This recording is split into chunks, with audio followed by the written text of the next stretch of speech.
How will you foster relationships with the federal and provincial governments? We are going to start with Grand Chief Derek Nepenak. Miigwech, in terms of building relationships with the government, we have to recognize at first, I think, the opportunity to build trust and respect in a meaningful relationship. And I think when the ground rules are set, for example, in economics specifically around casino and gaming, we've had a very effective joint table with the province of Manitoba that has moved, the casino question in Manitoba quite a ways. When I became Grand Chief in 2011, the Sandhills Casino, which is now up and fully operational and going to pay out to the communities $1 million each community over the next 10 years, was completely flat. It wasn't moving anywhere. I worked through the Joint Committee in terms of building relationships with the province of Manitoba to make sure that casino was up and running. I think that's part of it. On the issue of inherent treaty rights, however, with the federal government, even with the province, I find that there's an express denial of the existence of jurisdiction of Indigenous people in these lands that they call Manitoba and that they call Canada. And I find in that type of environment where our very existence and our jurisdiction and rights is expressly denied in policy and in Canadian law, that we have a very difficult time going to the negotiation table. And I find no reason to go to a negotiation table when that reality continues to exist.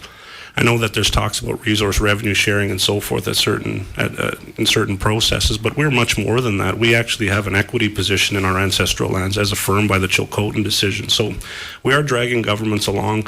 We're helping them realize the truth about who we are in our ancestral lands. And I think that when the conditions are right to start negotiating resource equity deals, including partnerships, sustainable development, developing alternative energies through wind, water, fire, and I call that alternative energy, then we'll move those discussions along. But right now it's a very difficult political environment. We have a federal government that's pushing on carbon, fossil fuel development, and we know that that's very detrimental to the environment. I've stood against that, and it's moving though, but it's difficult.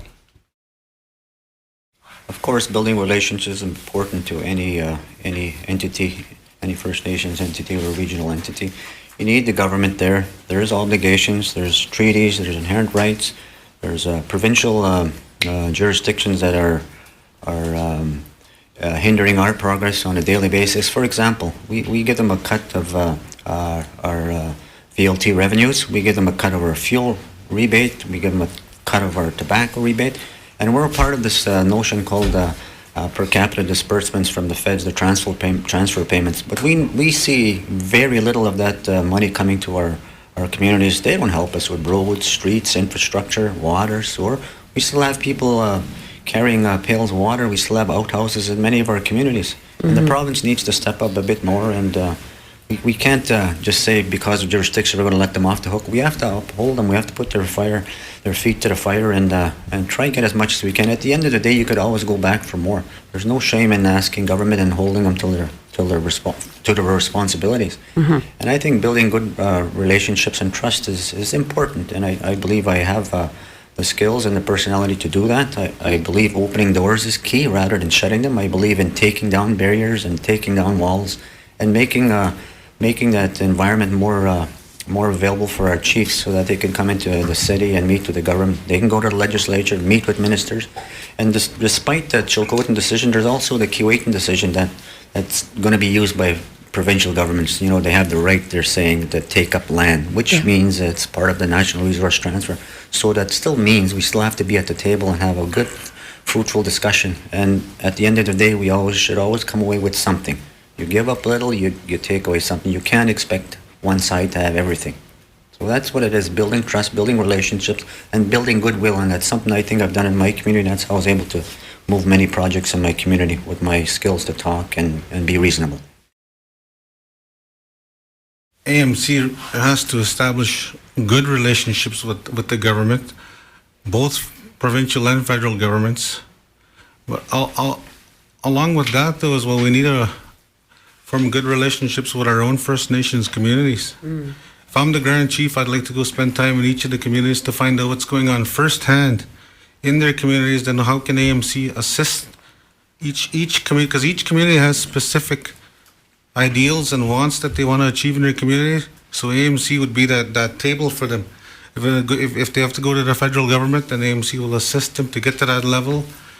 And then I took the liberty from listening to the MKO assembly last week, all the issues that we've heard about the injustices, the poor health care, our missing women, the way the RCMP mistreat our people in our communities. I want to commend Ron Evans, how he handled that situation where his young man got shot in his community in front of his members. He handled that very well. It could have easily escalated and got out of hand.